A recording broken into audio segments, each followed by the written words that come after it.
Police والوں نے ان کا ہاتھ پکڑا، انہوں نے کہا معذرہ شیخ معذرہ، مجھے معاف کر دو، مجھے معاف کر دو۔ نے کہا عشاء پڑھا، اور روزانہ عشاء پڑھانی ہے آپ کو، تراویح نہیں پڑھانی، تراویح عجیب پڑھائے گا، قرآن اس کو اچھا یاد ہے، تمہارے یہاں غلطیاں ہوتی ہیں، تمہارے یہاں مخارج ٹھیک نہیں ہے، اور یہ مسجد ہے، یہ کھیل نہیں ہے، یہ مصلی ہے، حضور کا مصلی ہے صلی اللہ علیہ وسلم۔ یہ کہہ کر یہ بہت روئے، اگر میں اچھے آدمیوں کو نہیں لاؤں گا تو پھر حشر کے میدان میں حضور کو کیا جواب دوں گا؟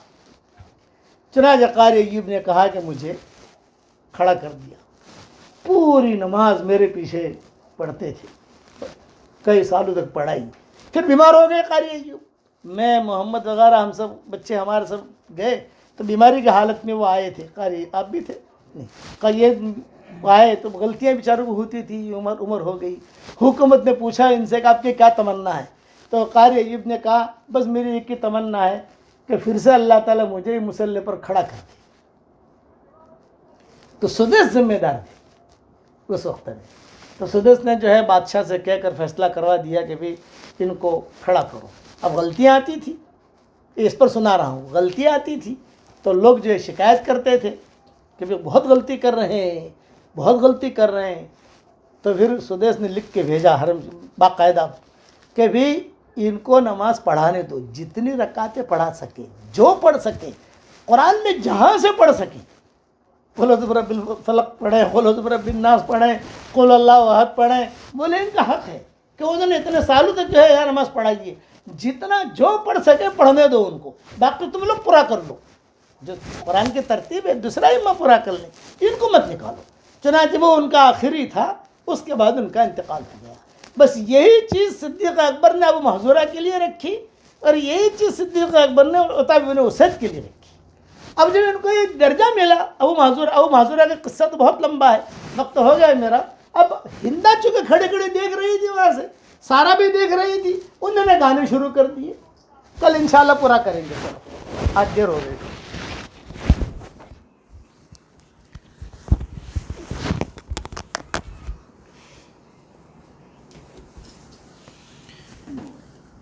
بسم اللہ الرحمن الرحیم۔ ہمارے سامنے کچھ متفرق اہم شرعی فقہی مسائل چل رہے تھے، تو کل میں نے ایک مسئلہ بتایا تھا، اس کی تھوڑی سی اور وضاحت کر دوں۔ کل میں نے ایک مسئلہ بتایا تھا کہ جو جانور ذبح کیا جاتا ہے تو ذبح کرتے ہوئے اس کی رگوں سے جو خون نکلتا ہے وہ تو ناپاک ہے، لیکن گوشت پر جو خون لگا رہتا ہے وہ پاک ہے۔ تو اس میں ایک مسئلہ اچھے طریقے سے سمجھ لیجئے، جس طرح قربانی وغیرہ کے اندر بھی ہوتا ہے کہ جانور کو جب ذبح کیا اس وقت اس کی رگوں سے جو خون نکلتا ہے وہ دم مصفوح ہے، وہ ناپاک ہے۔ وہی خون اگر گوشت پر، کھال پر، کپڑے پر یا جسم پر کسی بھی جگہ لگا ہوگا تو وہ ناپاک ہے، اس کو دھونا ضروری ہے، اس کے ہوتے ہوئے نماز بھی نہیں ہوگی۔ مسئلہ جو تھا وہ یہ تھا کہ خون نکلنے کے بعد رگوں میں جو خون رہ جاتا ہے یا گوشت کے اندر جو خون رہ جاتا ہے تو وہ خون پاک ہے۔ دونوں خون کے اندر اچھا خاصا فرق ہے، اس فرق کو اچھے طریقے سے سمجھنا چاہیے۔ دوسری وضاحت یہ کر دوں کہ 2-3 دن پہلے ایک مسئلہ میں نے بتایا تھا کہ فقہاء نے لکھا ہے کہ اگر کوئی شخص بہت پریشان ہے تو اس کے لیے ایک طریقہ یہ ہے کہ وہ قرآن کریم کے 14 سجدے ہیں، آیات سجدہ، تو 14 آیات سجدہ پڑھے اور 14 سجدے کرے، اور پھر اس کے بعد اللہ تعالیٰ سے دعا کرے، تو امید ہے کہ انشاءاللہ اس کی وہ دعا قبول ہوگی اور اس کی پریشانیاں بھی دور ہوگی۔ تو یہ دعا کرنے کا مضمون میں بیان نہیں کر سکا تھا، مسئلہ کسی آگے نکل گیا تھا اس کی وجہ سے۔ تیسرا مسئلہ یہ ہے کہ بہت سے لوگ یہ مسئلہ پوچھتے ہیں کہ ایک شخص بیمار ہے، آج کل جیسے آسیب، سحر اور اس کے علاوہ بعض جسمانی بیماریاں بھی ایسی ہوتی ہے کہ اس کی وجہ سے کوئی عامل ہوتے ہیں، عاملوں کے پاس جا کے علاج کرواتے ہیں، اللہ تعالیٰ شفا بھی دے دیتے ہیں۔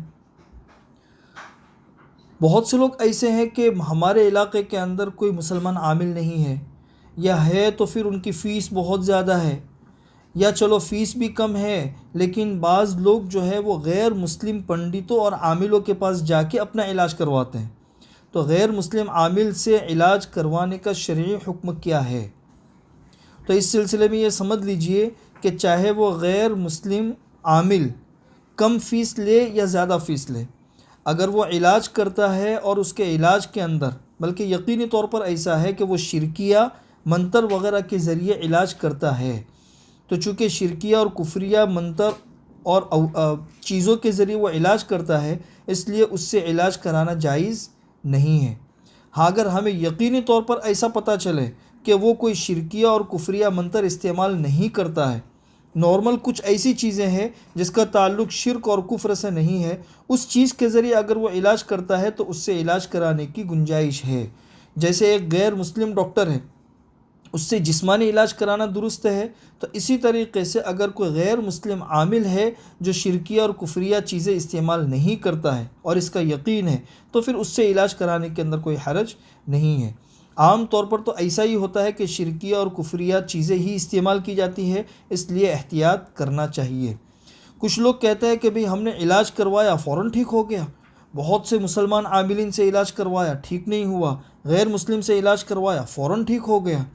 تو بھائی کسی کے علاج کے اندر اس طریقے سے بظاہر شفا کا مل جانا یہ اس کے حق ہونے کی دلیل نہیں ہے۔ حضرت عبداللہ ابن مسعود رضی اللہ تعالیٰ عنہ کا قصہ آتا ہے کہ ان کی اہلیہ کو آنکھوں کی تکلیف تھی، تو وہ کسی یہودی کے پاس جاتی تھی اور وہ یہودی جو ہے وہ منتر کرتا تھا اور ان کی آنکھیں ٹھیک ہو جاتی تھیں۔ ایک مرتبہ عبداللہ ابن مسعود کو پتہ چلا تو عبداللہ ابن مسعود نے کہا کہ بھئی مت جایا کرو۔ ان کی بیوی نے کہا کہ بھئی مجھے ٹھیک ہو جاتا ہے، اس کے علاوہ کسی سے ٹھیک نہیں ہوتا۔ تو عبداللہ ابن مسعود نے کہا کہ یہ عامل اور شیطان کی ملی بھگت ہوتی ہے کہ جب تو جاتی ہے تو اس وقت میں شیطان جو ہے وہ تیرے آنکھوں کے اندر پھونکتا ہے، جس کی وجہ سے تکلیف شروع ہو جاتی ہے، اور وہ جو عامل ہے وہ جیسے ہی انگلی رکھتا ہے وہ شیطان ہٹ جاتا ہے۔ سفلی عمل کے اندر اس طریقے سے ہوتا ہے۔ اس لیے اگر کسی کو وقتی شفا ملتی ہے، وقتی راحت ملتی ہے، تو یہ اس بات کی دلیل نہیں ہے کہ اس کے شرکیہ منتر کی وجہ سے یہ ٹھیک ہوا ہے، بلکہ یہ بھی ممکن ہے کہ یہ وہ اس عامل اور شیطان کی آپس کی ملی بھگت ہو عقیدے کو خراب کرنے کے لیے۔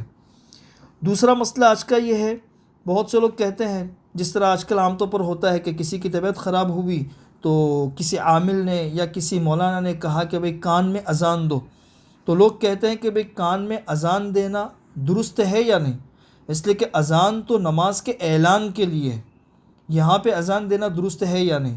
تو اس کا جواب یہ ہے کہ کان میں اذان دینا درست ہے، آسیب، سحر، بیماری وغیرہ ان چیزوں کے لیے، کیونکہ نماز جو ہے اذان یہ صرف نماز کے اعلان ہی کے لیے نہیں ہے، بلکہ نماز کے اعلان کے علاوہ اور بھی بعض مواقع ایسے کتابوں کے اندر آتے ہیں کہ جہاں پہ روایات سے پتہ چلتا ہے کہ حضور اکرم صلی اللہ علیہ وسلم نے اذان کی اجازت دی ہے۔ کوئی بچہ پیدا ہوتا ہے، اس کے کان میں اذان دی جاتی ہے، تو وہ نماز کا اعلان نہیں ہے، بلکہ وہ نماز کے اعلان کے علاوہ ایک اور جگہ ہے۔ اسی طریقے سے حضرت علی رضی اللہ تعالیٰ عنہ کی روایت ہے، وہ بہت مغموم بیٹھے ہوئے تھے، حضور اکرم صلی اللہ علیہ وسلم نے پوچھا کہ بھئی تم کو کیا ہے؟ بولا حضرت طبیعت خراب ہے۔ حضور اکرم صلی اللہ علیہ وسلم نے فرمایا کہ گھر جاؤ، گھر والوں سے کہو کہ آپ کے کان میں اذان دے، کان میں اذان دینے کی وجہ سے اللہ تعالیٰ بیماریوں کو ختم کرتے ہیں۔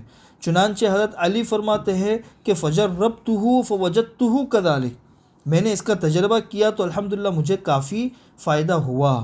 تو بعض روحانی بیماریوں کی وجہ سے کان میں اذان دینے کا جو کہا جاتا ہے تو اس کا کچھ نہ کچھ ثبوت موجود ہے، اور اس کے کان میں کسی پریشان حال یا بیمار یا آسیب زدہ کے کان میں اذان دینے کی گنجائش ہے۔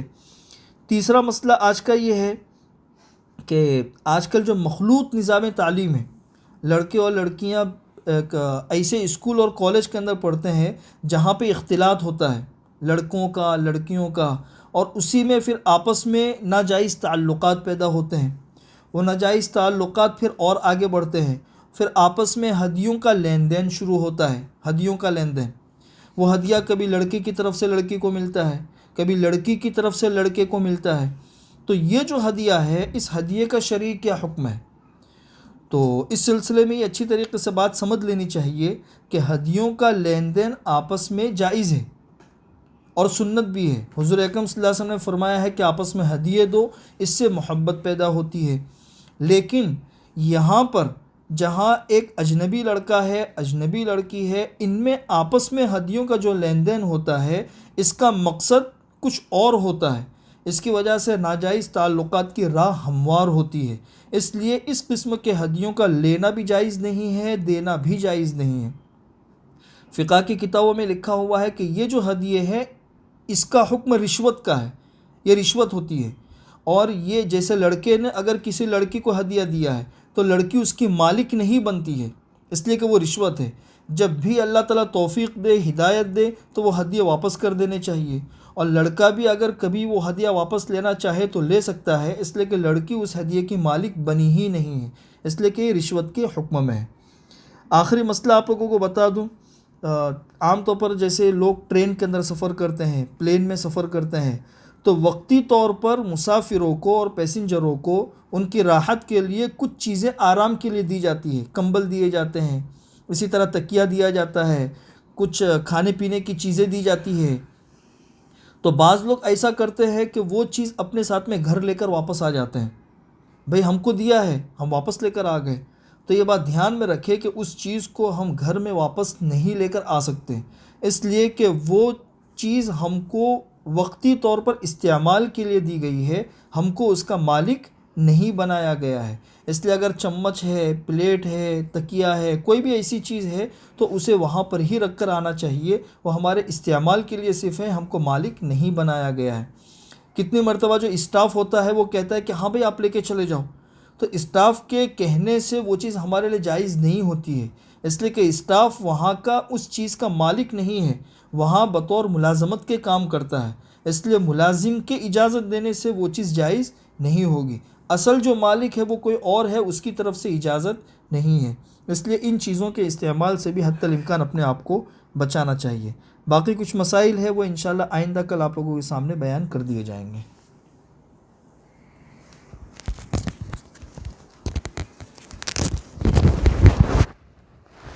اللهم لك الحمد كما أنت أهله، وصل وسلم على سيدنا محمد كما أنت أهله.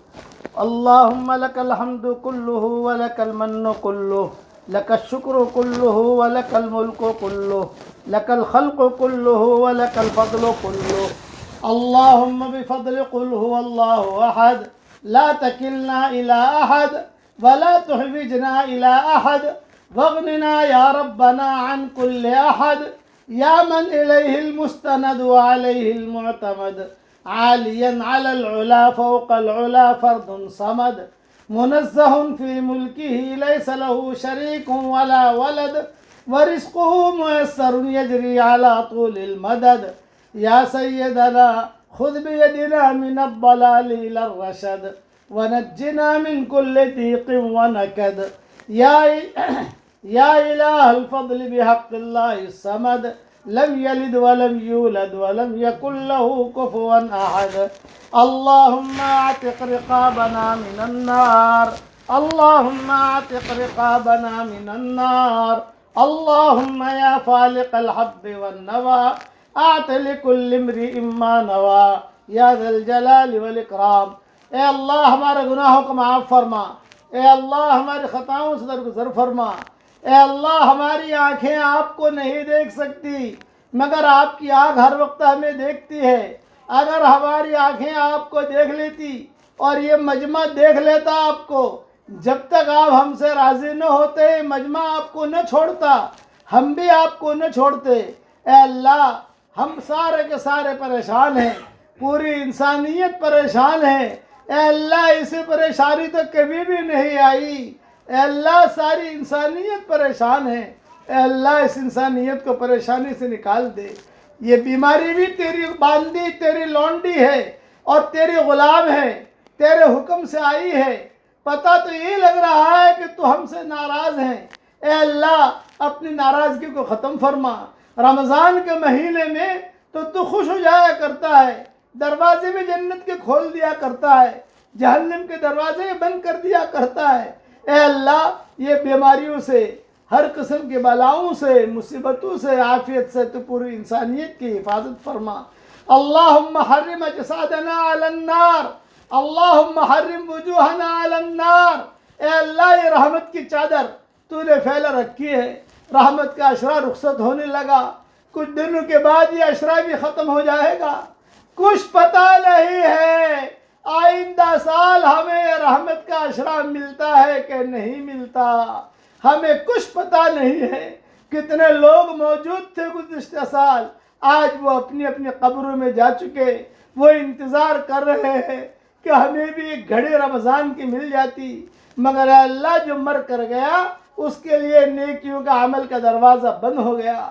آج تو نے ہمیں وقت دیا ہے، اس وقت کی قدر کرنے کی تو ہمیں توفیق عطا فرما۔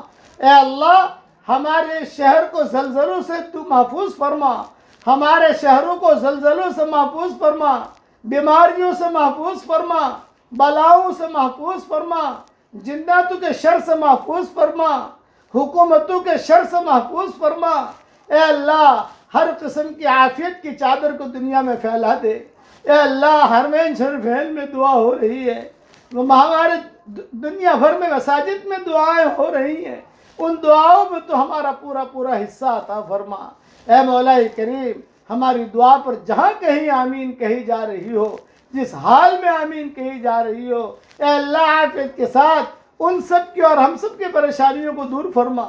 یہ مجمع جو آمین کہہ رہا ہے، کسی کے باپ کا انتقال ہو چکا ہے، کسی کی ماں کا انتقال ہو چکا ہے، کسی کے ماں اور باپ دونوں کا انتقال ہو چکا ہے، وہ قبروں میں انتظار میں ہے کہ کوئی ہمارے لیے بھی مغفرت کی دعا کرتا ہے کہ نہیں کرتا۔ اے اللہ ہمارے ماں باپ کی مغفرت فرما، ہمارے ماں باپ کی مغفرت فرما، ہمارے ماں باپ کی مغفرت فرما، ان کی ہڈی ہڈی کو جنت نصیب فرما، اور اے اللہ جو زندہ ہو ان کی قدر کرنے کی توفیق عطا فرما۔ رب ارحمہما کما ربیانی صغارا، اے اللہ بچپن میں انہوں نے جیسے ہماری خدمت کی اور ہم پر رحم کیا اور ہمیں سنبھالا، بڑھاپے میں اے اللہ تو ان کی پوری حفاظت فرما، ایمان کے ساتھ، صحت کے ساتھ اور اے اللہ طاقت کے ساتھ تیرے احکامات پورا کرنے کی توفیق عطا فرما۔ اے اللہ بہت کچھ مانگنا ہے، ہمیں مانگنا نہیں آتا مگر تجھے دینا تو آتا ہے، اپنے کرم سے تو عطا فرما، اپنے فضل سے عطا فرما، اور اپنے فضل و کرم سے ہماری ساری دعاؤں کو قبول فرما۔ سبحان ربک رب العزت عما یصفون وسلام علی المرسلین والحمد للہ رب العالمین۔